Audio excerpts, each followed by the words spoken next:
Is the new Linkin Park album any good? Yes, I think it's very, very good. But to be fair, I am biased. I have a very slanted opinion on this because I'm a huge Linkin Park fan. I've been a Linkin Park fan pretty much all my life. They're my mom's favorite band, so from the early age, that's pretty much all I heard in the car. Linkin Park is one of the only bands that I think my entire family can agree upon, where we all think that they are good and we can all listen to their music.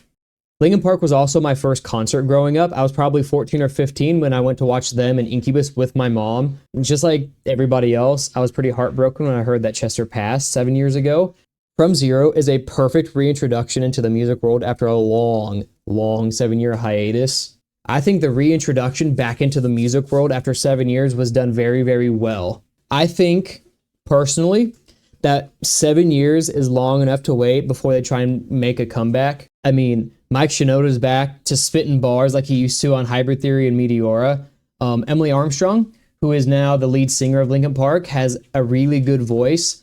She kind of struggles a little bit singing Chester's old parts, but her own music on From Zero, she sings really, really well. And barring any kind of negative feelings that you have for Linkin Park finding a new lead singer, she does her part really, really good, and she sounds amazing. She fits the Linkin Park music vibe really, really well. And I think it's important that we remember that Emily Armstrong is replacing the lead singer role in Linkin Park. She's not really replacing Chester Bennington.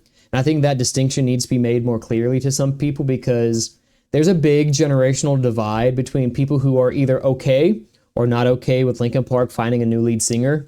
And that generational divide even hits in my family where me and my little brother are listening to the album. We think it's good. And then my parents, who are both huge Linkin Park fans, will not because they think replacing Chester Bennington is a bad move for the band, where I don't think they're replacing Chester.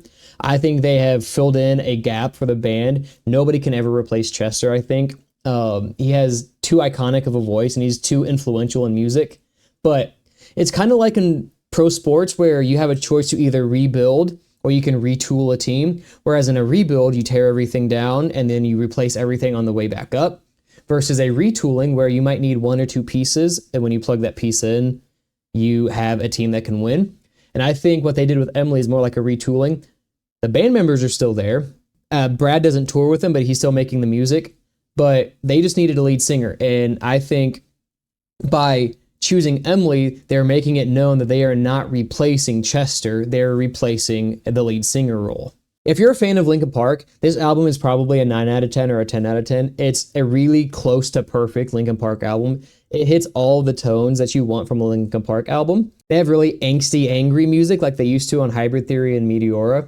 They've got some woe is me, sad, experimental, alternative music from like 1,000 Suns and Minutes to Midnight. It seems like every song on the album is like paying homage to one of their previous albums, and I think it's done really, really well. And I think if you are somebody who is a fan of Linkin Park and is choosing to not listen to the album out of paying respects to Chester, I totally get that emotionally, but I think you're really doing yourself an injustice by not at least listening to the album one time. Going through top to bottom, I think there are songs on the album that are paying tribute to Chester and talking about the transition between going from a Chester-led band to an Emily-led band. And I think it's done really, really well. It's tasteful. I think Linkin Park was very, very careful in their choice in picking Emily too. So I think there's some trust that should be earned and given to Linkin Park for the choices that they made, but that's a totally different conversation, not really one about the album. Linkin Park took their time, obviously. It took 7 years on their decision to come back to make music, and it wasn't one that I think they took lightly, obviously, which they shouldn't because they're replacing somebody who's incredibly famous, incredibly influential, and has one of the best singing voices of all time. But it shows, in my opinion, the care that they took, the time that they took. They all had time to refresh and regroup.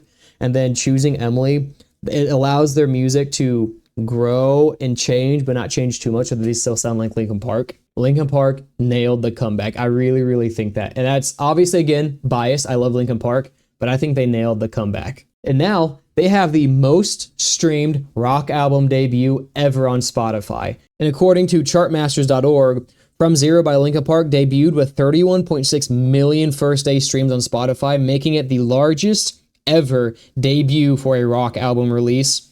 And America isn't even first. America is second place behind Germany. I think that tells you where the world is at with their thoughts on Linkin Park. We are just so excited to have them back. And not only are they back, they're making great music, because it seemed as it went from Living Things down to Hunting Party down to One More Light that the music just did not feel like Linkin Park anymore. Living Things was good. Hunting Party has some bangers, don't get me wrong, but Hunting Party did not feel like a normal Linkin Park album. And then One More Light, just, especially in hindsight, is a very, very sad album, as it was like a saying goodbye to Chester. But we're back to Linkin Park, which is very, very nice. No one can deny how big Linkin Park has been in music, and having them come back strong is great for the music world, the rock world, and my world. So yeah, I just want to talk about the Linkin Park album. It's all I've been listening to for the last 5 days. I'm pretty sure I've listened to it top to bottom 40 times since then. It's been on repeat Friday, Saturday, Sunday, yesterday, and today. And I plan on to just keep listening to it. I'm addicted. If you're a rock fan, listen to it. If you're a Linkin Park fan and you haven't listened to it, do yourself a favor. It's 30 minutes long. It's 10 tracks plus one intro, so it's not really a song.